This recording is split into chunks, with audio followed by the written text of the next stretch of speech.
Olá pessoal, sou o professor Adriano Melo, sou professor de língua portuguesa de algumas escolas aqui da região, também sou autor de apostilas dentro da área e nesse primeiro bloco de hoje a gente vai trabalhar um pouco a questão da interpretação textual, visto que muitas bancas dentro dessa área que vocês estão almejando concursar, elas trabalham bastante essa questão da interpretação textual. A partir desse conhecimento de que a interpretação textual é um assunto bastante cobrado, vale ressaltar que a leitura ela tem que fazer parte do cotidiano de vocês. A gente sabe que vocês estão constantemente resolvendo questões, buscando conteúdos dentro da área jurídica, mas a língua portuguesa ela precisa também ser trabalhada com um certo afinco. A partir dessa questão inicial, vamos trabalhar hoje uma parte bem básica da interpretação, que é a questão da denotação e da conotação, a partir do signo linguístico, e das técnicas de interpretação, beleza? Então vamos começar. Partindo desse princípio de que nem toda palavra ela tem o significado padrão, isso vem do fato de que o signo linguístico, que é a junção do significante e do significado, nem sempre o significado ele vai ser o significado padrão. Aí entra a questão da oposição, essa dicotomia entre denotação e conotação. Vamos por partes. O que seria a denotação? A denotação ela ocorre quando as palavras estão em seu sentido real. Olha aí o exemplo. Durante a aula, houve uma chuva que alagou o pátio da entrada. Essa chuva aí, no caso, seria mesmo uma precipitação de água, A chuva, aquela padrão, seu significado real. Já no segundo caso, a gente tem a conotação, que é quando a palavra chuva ela vai estar sendo utilizada no seu sentido figurado. Aí a gente tem um exemplo. Durante a aula, houve uma chuva de perguntas sobre o assunto. Dentro desse contexto, a palavra chuva ela adquire um significado de intensidade, ou seja, houve muitas perguntas sobre aquele assunto, Então a palavra, nem sempre ela vai significar necessariamente aquilo que está lá no dicionário. Esse é o conceito de conotação, tranquilo? Então vamos dar seguimento aqui, aqui tem uma observaçãozinha que diz o seguinte, no sentido conotativo, a palavra chuva ela adquiriu um novo sentido, que pode ser interpretado pelo leitor através do contexto. Isso é muito importante, você sempre tem que estar atento ao contexto da situação. Naquele momento ali, o texto é a sua verdade. Você não pode extrapolar o que está escrito lá, mas também você não pode ficar limitado ao sentido real das palavras. Então, daí a importância da gente saber interpretar, perceber quando as palavras estão fora do seu sentido tradicional, certo? Vamos fazer aqui uma questãozinha para praticar exatamente esse assunto de denotação e conotação.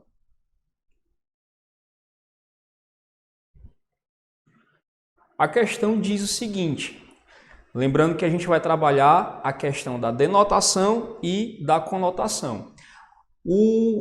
O item quer saber o seguinte, todas as alternativas abaixo possuem orações que apresentam o sentido conotativo, exceto a letra A fala, o casamento não é um mar de rosas. Você percebe que a expressão mar de rosas ela está dando um sentido diferente para a palavra mar. Esse sentido diferente é o sentido figurado, portanto é o sentido conotativo, aí a gente tem uma metáfora. A letra B diz o seguinte, meus pensamentos voaram alto. Eu estou dando aos pensamentos uma atribuição que eles não têm normalmente. Pensamento não voa, pensamento não tem asa, não é isso? Portanto aí a gente tem uma prosopopeia, uma personificação. A letra C diz o seguinte, quando pisado meu coração sangrou. Eu estou também dando ao coração uma atribuição, como se ele fosse um ser vivo, como se fosse algo que vivesse fora do corpo, também está fora do sentido padrão, do sentido denotativo. A letra D, alimentou-se da coragem, né? Eu estou usando também a palavra coragem fora da sua atribuição tradicional, portanto está no sentido figurado. O único item que nós temos aí, todas as palavras dentro do sentido denotativo, seria a letra E. Chorou intensamente até dormir. Tranquilo? Voltando aqui, portanto, pessoal, a questão da denotação e da conotação, né, elas vão constantemente ser exploradas nas questões de interpretação textual. Por isso é muito importante que vocês saibam diferenciar quando a palavra está no sentido tradicional, sentido real, que é o sentido denotativo, e quando ela está no sentido figurado, que é o sentido conotativo. Tranquilo? Então vamos dar sequência. Vale ressaltar também, né, que os textos literários, em geral, eles vão utilizar bastante a conotação. Né, vão utilizar construções de base conotativa, enquanto que os textos informativos, né, aqueles que não são literários, eles vão se abusar das palavras no sentido denotativo, tranquilo?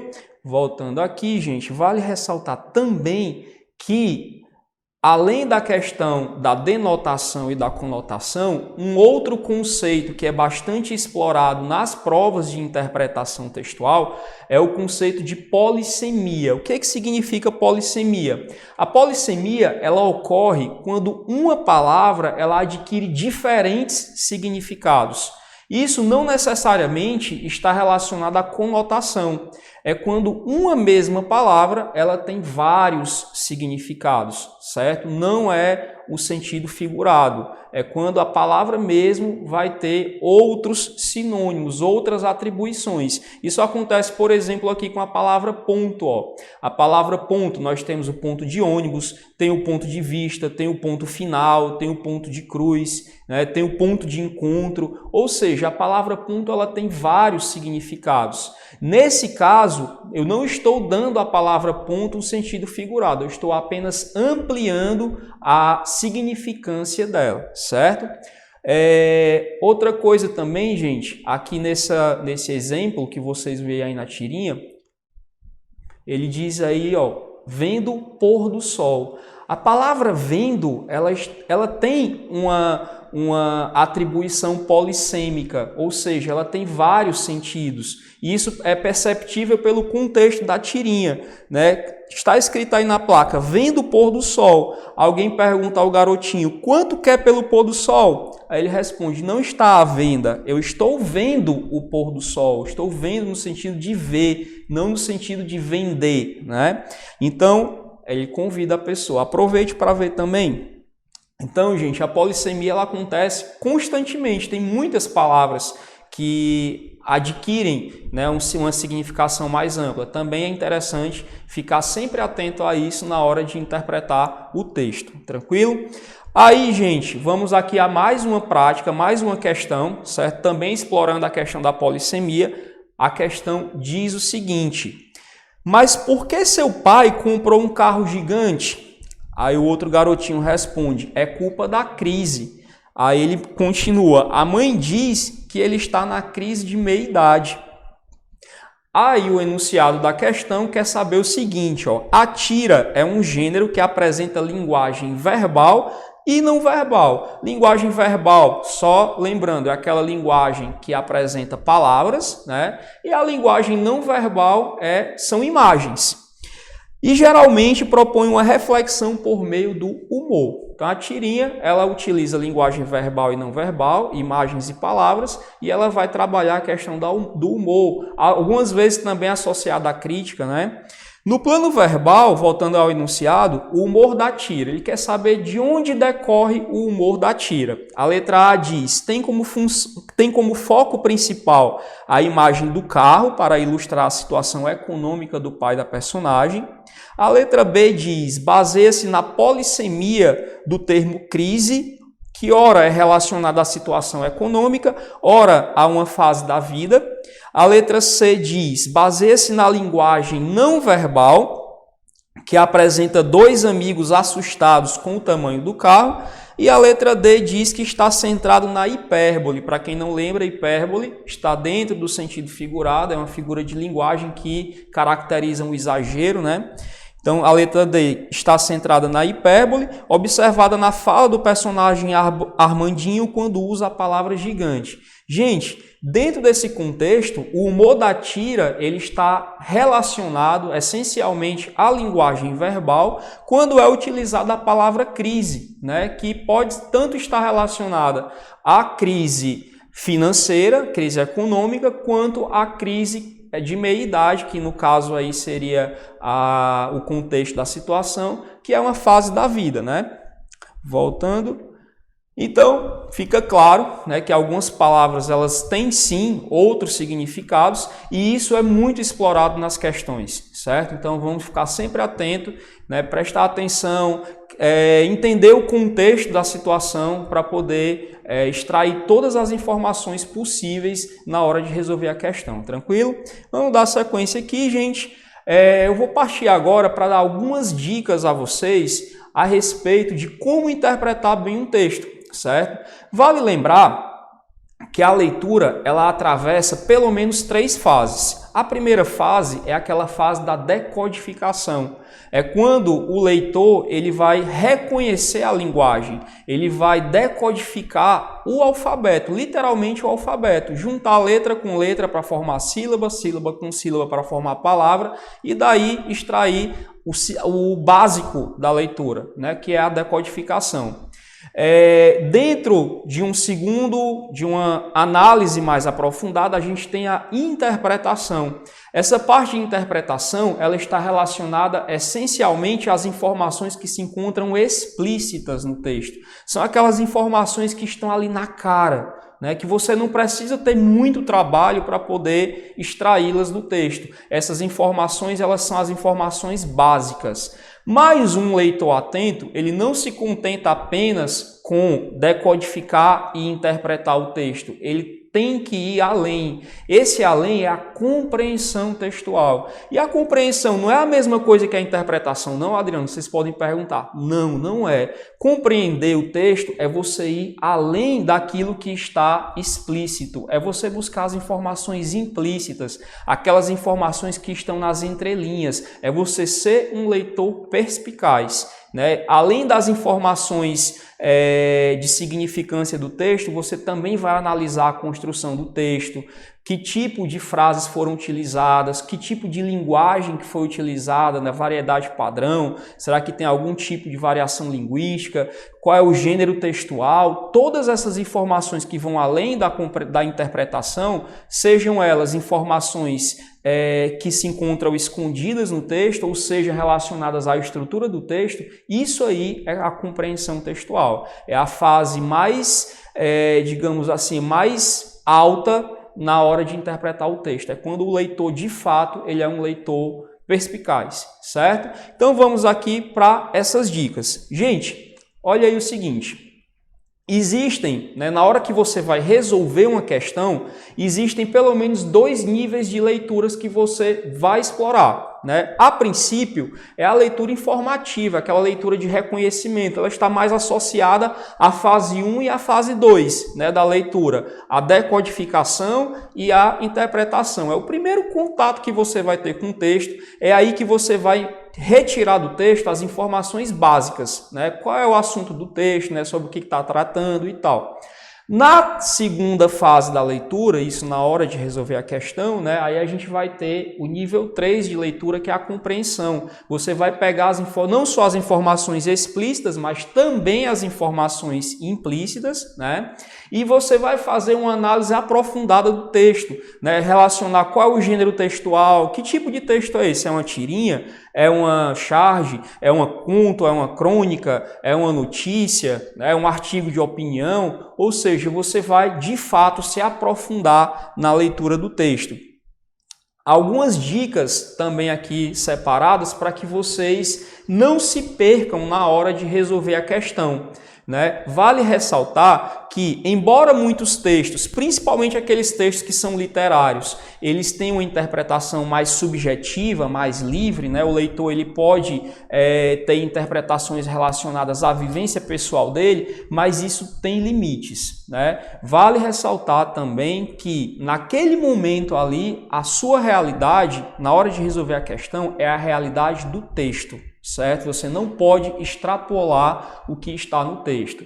Segundo ponto, segunda dica, capture a essência do texto a fim de responder às questões que a banca considerou como pertinentes. Capturar a essência do texto é você pegar as informações implícitas e as explícitas, fazer uma análise não só superficial, mas também aprofundada, né, para que você não extrapole, né, o limite da compreensão textual. Terceiro aspecto, a última fase da interpretação, né, aquele momento em que você está resolvendo a questão, concentra-se nas perguntas e opções de resposta.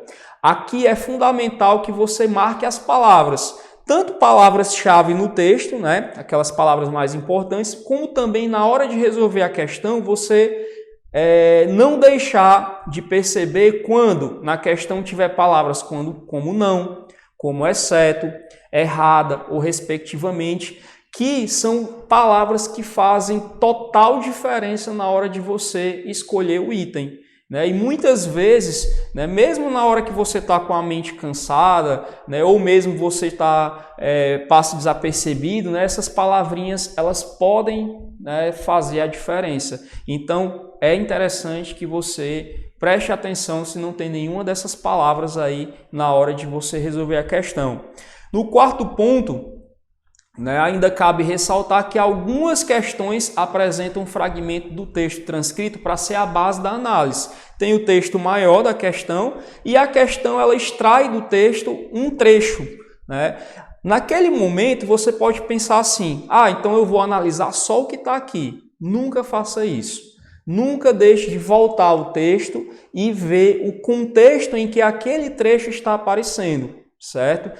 Porque apesar de parecer uma perda de tempo, né, não é. Muitas vezes, aí entra o último ponto, a descontextualização é utilizada pela banca para fazer você se confundir, para causar dúvida na hora de resolver a questão. Então, mesmo quando está sendo extraído do texto um trecho menor, volte ao texto, veja as ideias anteriores, a frase anterior, veja as frases posteriores, para que você tenha uma ampla visão do que está sendo cobrado ali naquela questão. Tranquilo?